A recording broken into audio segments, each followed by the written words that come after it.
Déjeme saludar con muchísimo gusto el queridísimo Miguel Martín, periodista, lingüista, que se conecta con nosotros ahora aquí a Sin Censura. Miguel Martín Felipe Valencia, pues amigo de este espacio. Te saludo con mucho gusto. ¿Cómo estás, amigo? Bienvenido a Sin Censura. Hola, Toñito, pues muy bien, aquí, pues escuchándote, viendo también las reacciones un poco en el chat, te están hasta regañando, fíjate, pues es una cuestión que es muy de división, pero tiene que ver con que, pienso yo, con que el clima político de Estados Unidos no ha vivido una verdadera primavera como la que vivimos nosotros aquí en México, de hecho. El statu quo se mantiene. Y también es que no hay un espacio, no hay un movimiento en redes sociales como Sin Censura, como todos los espacios que ahora ya proliferaron, pero de los que fue punta de lanza Sin Censura. Y yo considero que todavía depende mucho, salvo tu mejor opinión, todavía depende mucho el seguimiento de la política, de lo mediático, de lo espectacular, de los debates televisivos, de las breaking news, de todo lo que estábamos nosotros sujetos antes del 2018. La verdad es que la irrupción de las redes sociales y que ahora las redes sociales sean el medio donde la gente más se informa y donde tú mismo te has dado cuenta, todos nos hemos dado cuenta que te encuentras a alguien en la calle y te da una cátedra sobre neoliberalismo, te dice de qué comía y qué debe Salinas, Cedillo, de qué pata cojeaba cada cual. Y en cambio, yo estoy observando y lo observo cada que hay elecciones en Estados Unidos, pues que el conocimiento profundo de la política no existe, que de hecho pues no hay este involucramiento de las personas que, te digo, nos encontramos siempre, nos lo platican, nos lo dicen, hasta nos dicen datos que nosotros no sabíamos. Y creo que pues el reflejo es eso, ¿no? El reflejo de precisamente de que la política se viva de una manera muy pasiva y de una manera muy de emociones a flor de piel, pero solo en periodo electoral, pues es lo que, para empezar, es lo que tiene a Donald Trump ahorita en el poder, y también es lo que mantiene ese sistema bipartidista, ¿no? No hay una verdadera pluralidad y tampoco hay un conocimiento, pues como te decía, profundo de las causas, de las raíces, de las cuestiones históricas.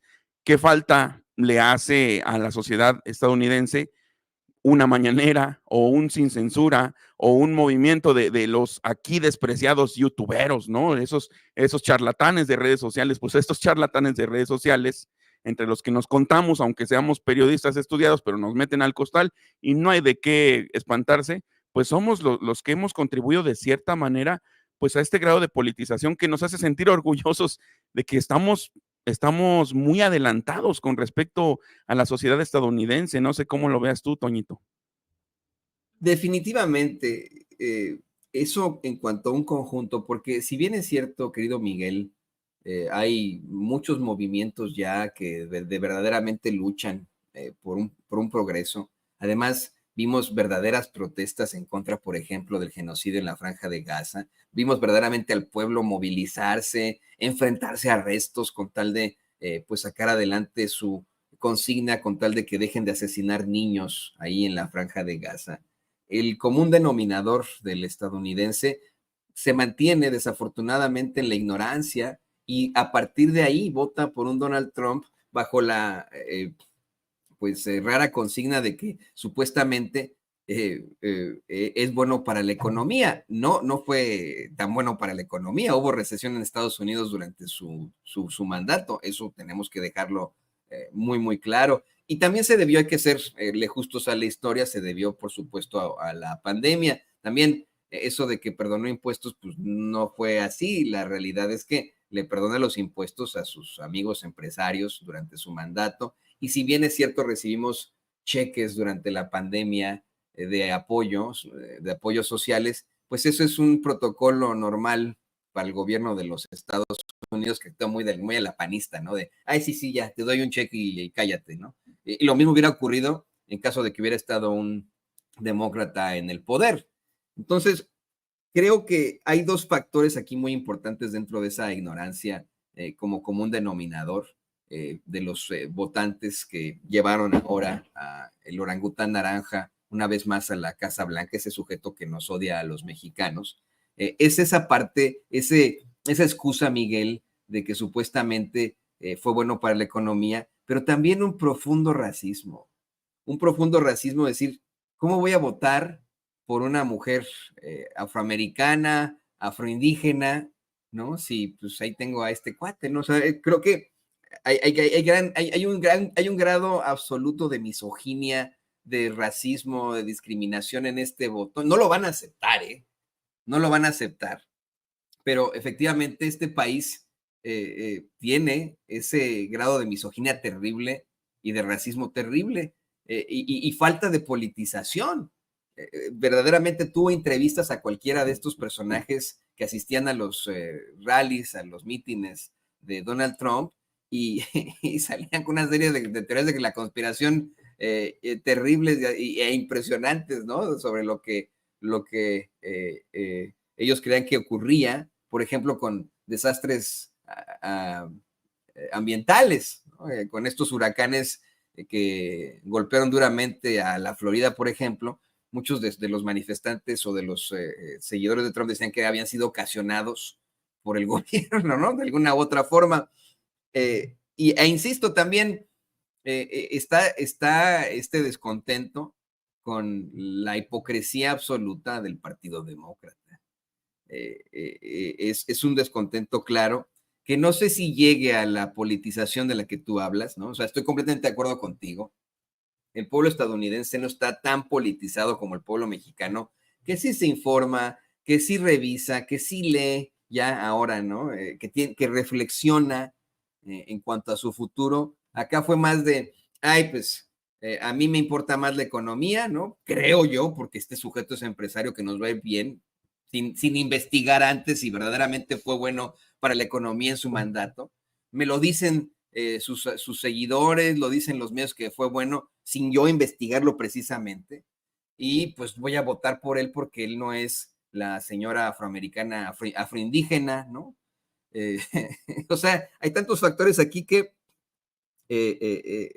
tengo que decir que efectivamente tienes toda la razón en que no se ha vivido una verdadera primavera aquí en Estados Unidos como ya se vivió en México, como se vivió en muchos puntos del Medio Oriente.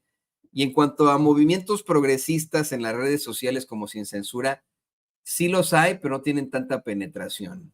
Está, por ejemplo, ahí Democracy Now! O The Young Turks, ¿no? Que hasta cierto punto son espacios progresistas, pero no pegan.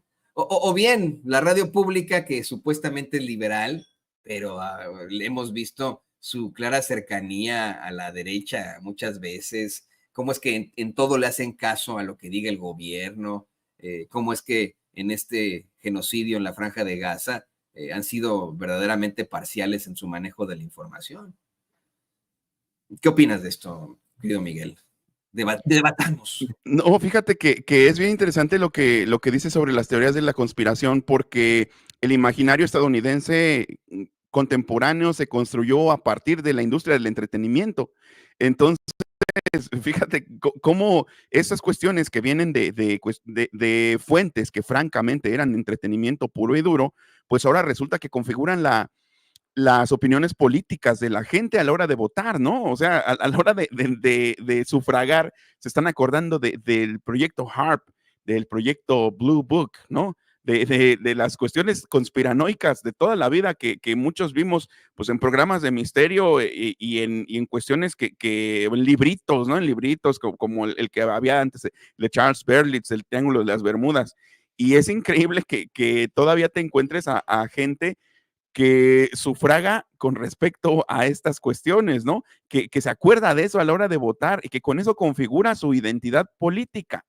Para nosotros es increíble, la verdad, como mexicanos, pero tú mismo lo estás diciendo, cómo el ciudadano estadounidense a veces es susceptible, digo, no estamos generalizando, por supuesto, y aquí hay que aclararlo bien, no estamos generalizando, pero es muy susceptible a este tipo de cuestiones, como también es muy susceptible a las arengas nacionalistas, porque fíjate, quien trae, por ejemplo, aquí en México, la arenga nacionalista, pero con todo, los que se cuelgan el nombre de México, los que se lo apropian, los que casi lo han registrado ante derechos de autor, pues son los panistas a diario dicen, yo creo que el nombre de México lo dirán como unas 80 veces, lo decían más que el presidente, y sin embargo, el electorado mexicano, que como te digo, cualitativamente pues es superior en muchos sentidos al estadounidense, pues ya no se traga las arengas nacionalistas así a lo bruto, ¿no? A lo tonto. Sin embargo, por ejemplo, esta cuestión de que tienes mucha razón al decir que es fascista y vamos a decirle a la gente por qué decimos que Trump es fascista, porque el fascismo es una corriente, pues, una corriente de pensamiento, pues, acuñada por Benito Mussolini, que gobernó del 22 al 43 en Italia, y por cierto, pues ahí búsquenle en internet cómo terminó Mussolini. Pero él buscaba la grandeza del imperio romano. Él decía, no, es que ahorita que nos hemos relajado y que los valores se han perdido, porque ya sabes, ¿no? En la derecha siempre hablan de una pérdida de valores, ¿no? Para ellos la pérdida de valores es cuando ganan derecho las minorías prácticamente. Entonces, decía, hay una pérdida de valores y vamos a volver a la grandeza del imperio romano. ¿Y cómo vamos a simbolizarlo? Con el facho. El facho que es el hacha romana. Es una pequeña hacha romana que empuñaban los centuriones, los soldados, los guerreros. Y entonces, pues con eso simbolizaron la grandeza del imperio romano y vamos a recuperarla y vamos a hacer el gran imperio que fuimos. Y es exactamente lo mismo, es Let's Make America Great Again, ¿no? Entonces son los orígenes del fascismo y estamos hablando de una sociedad que es susceptible a esos mensajes. A nosotros los mensajes de si nos viene alguien con vamos a hacer a México grande de nuevo, que por cierto, el Verástegui, pues ahí andaba queriéndolo imitar, queriéndolo copiar, pero de una manera pues bastante burda, la verdad, nadie se lo traga. Y sin embargo, ve cómo la sociedad estadounidense es tan susceptible a ese tipo de arengas y cómo realmente pues sus opiniones políticas están configuradas con base en la industria cultural, con base en la industria del entretenimiento. Entonces, pues eso es parte del caldo de cultivo que está precisamente propiciando el escenario actual. Y ahora súmale, tienes razón, esta cuestión de que subyace un racismo y de que siempre ha estado ahí dormido y lo que lamentablemente se necesitaba era quien prendiera la mecha. Así como, por ejemplo, en Argentina por eso ganó Milei, incluso también a lo mejor por la inoperancia de los gobiernos previos, ¿no? Pero Milei y Trump y algunos otros pues están configurando ahora el eje fascista en América en general. Y acuérdate cómo se le hincó Milei a Trump, ¿no? Cómo le dijo, my president, y casi lo besa y lo abraza. Entonces, cuidado con la configuración de este eje neofascista en América. Vamos a ver cómo se comporta México, cómo se comporta esta relación con México como el principal bastión del progresismo en América, que no es poco y nos lo hemos ganado a pulso. Y mira, tú eres lingüista. Qué bueno que mencionas la definición de fascismo, porque eso es lo que representa el movimiento de Donald Trump. Es fascismo del libro de texto. Hay que irlo analizando poco a poco y te pido que me eches la mano con esto, Miguel, tú que siempre tienes, pues vamos, esta reflexión tan profunda acerca de muchas de las definiciones, ¿no? ¿Estamos hablando de una autocracia centralizada? Sí. O sea, eso es el capitalismo salvaje, es una autocracia centralizada, vamos, absolutamente. Eh, eh, Busca Donald Trump dominar todas las instituciones como lo hace en estos momentos Milei, ¿no? Esa es una realidad. Eh, Se habla de una creencia, de una jerarquía social natural, por supuesto. En el fascismo se busca una jerarquía social natural. Y si usted lee el Project 2025, en esta jerarquía social natural, hasta arriba de la pirámide están los hombres blancos, no las mujeres, no los grupos minoritarios, no las personas que tienen alguna otra preferencia sexual. Son los hombres blancos cristianos primordialmente, primordialmente. También eh, la subordinación a los intereses individuales. No es de esto de lo que habla constantemente Trump, no es esta, ¿cómo le llaman los panistas, querido Miguel? Que son que ellos aspiran a más constantemente en lo individual. ¿Cómo le llaman ellos? ¿Te No, pues, acuerdas? ellos le llaman aspiracionismo, malentendido, Aspiracionismo. malentendido. Aspiracionismo malentendido. Es el aspiracionismo malentendido. Eso es fascismo, ¿eh? Es aspiracionismo en cuanto a la subordinación absoluta a los intereses individuales, pues es el aspiracionismo del que habla Trump, tan solo en su mote, en su lema, Make America Great Again. Hagamos Estados Unidos grandioso otra vez, ¿no? Piensan que la violencia resuelve las situaciones directamente, ¿no? Hay que ser muy, muy claros en el que el fascismo rechaza que la violencia sea inherentemente negativa y ve como medios de gobierno precisamente la violencia política como la que pues existió, por ejemplo, ese 6 de enero de 2021 en la toma del Capitolio, ¿no? Y como la que amenaza a Trump en cuanto a deportaciones, en cuanto a echarle al ejército a la gente progresista o a cualquiera que él cree que es marxista, ¿no? También ven a la guerra como un medio de gobierno, pues es lo que ha advertido Trump en cuanto, por ejemplo, a la Franja de Gaza, ¿no? Él dice que le va a echar la mano a Benjamín Netanyahu en todo lo que pueda para que puedan terminar el trabajo y él pueda poner un desarrollo inmobiliario ahí en la playa de Gaza para que dé ahí al Mediterráneo después de haber matado a todos esos niños y haber destruido sus casas, ¿no? Vamos a ver qué más está por ahí en cuanto a los, pues sí, ¿no? Estos son los principales factores del fascismo, ¿no? O sea, que se pueden dividir y en todos estos, no sé, tú corrígeme si me equivoco, concuerda la agenda de la administración Trump, ¿no?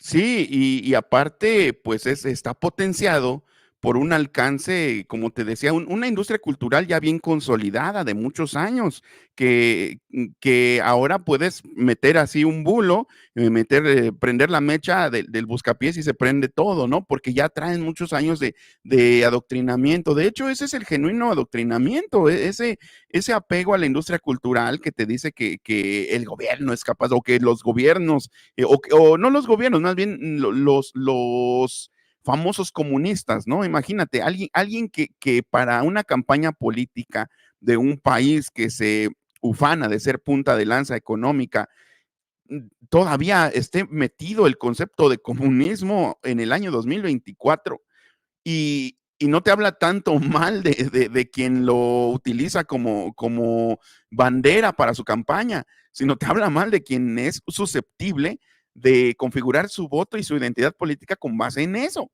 O sea, ¿cómo hay que estar para creerte el discurso de alguien que llega y te habla de comunismo en estos tiempos? ¿Cómo hay que estar de desinformado? ¿Cómo hay que estar pues de atrasado? Y de hecho, pues aquí fíjate cómo aquí en México, aquí la gente que se lo cree, pues destaca por ser muy atrasada, por ser despolitizada, por ser catastrofista, conspiranoica. Aquí el conspiranoico no está bien visto. Aquí el conspiranoico, pues te habla de ignorancia, más bien. El que alguien sea conspiranoico aquí en México no te habla de alguien que está despierto, de alguien que no se deja manejar, sino simplemente, pues es ignorancia pura y dura. Y es a lo que han aspirado siempre en el sistema electoral estadounidense, en el sistema político estadounidense, a tener al ciudadano promedio ignorante, susceptible de que lo espanten con lo que sea, con las emociones a flor de piel, y finalmente los famosos líderes carismáticos que siempre en la ciencia política y en la sociología se han estudiado, que son muy, muy, muy proclives a esto, pues ahí está Donald Trump. Aquí el presidente López Obrador no tuvo que espantar a nadie tuvo que espantar y no estuvo con catastrofismo. Y fíjate, todas las cosas que decía y por las cuales lo tiraban de a loco y lo ridiculizaban en los medios corporativos, pues resulta que todas, absolutamente todas, se confirmaron a la postre.